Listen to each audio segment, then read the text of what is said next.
Welcome to Study Loop. Okay, so in this question, we want to determine what the domain and ranges are for different functions. So our first one, the function that assigns to each bit string the number of ones in the string.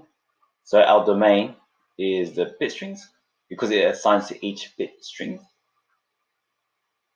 And then our range, it will be the number of ones subtracted by the number of zeros. So if you think about it, it's just going to be some number a subtracted by the number b. Now, the number a is a natural number because it's a counting number because you're counting the number of ones. And same thing for b, it's also a natural number. Now, if you think about this, of course, then a natural number minus a natural number obviously has to be a natural number, but it's also going to be negative, these natural numbers, because if you take 1 minus 5, 4, you get minus 3. So in fact, your range is actually the integers. Now, b, the domain. So the function assigns to each bit string. So the domain is bit strings, RNGS. Now arrange.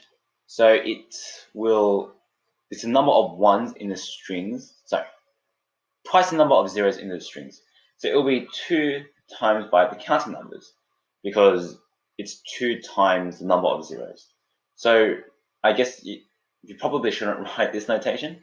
You probably write 0, 2, 4, 6, blah, blah, blah.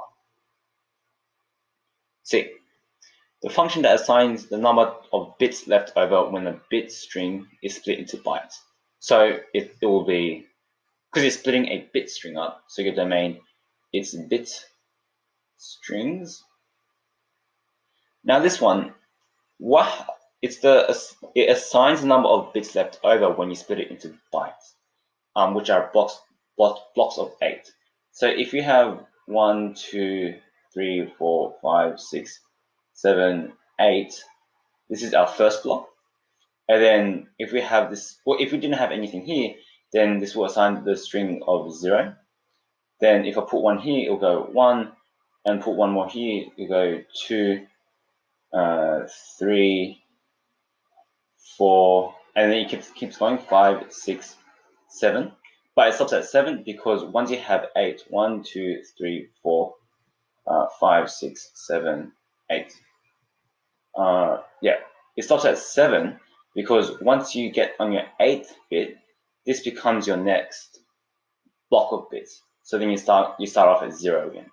So then your range is then 0, 1, 2, blah, blah, blah, to 7. Now D, your domain. So the function assigns to each positive integer. So it's your positive integers, which is sometimes written like this, or really this is your natural numbers. So the largest perfect square not exceeding this integer. So the range will just be natural numbers, or really perfect squares. Set of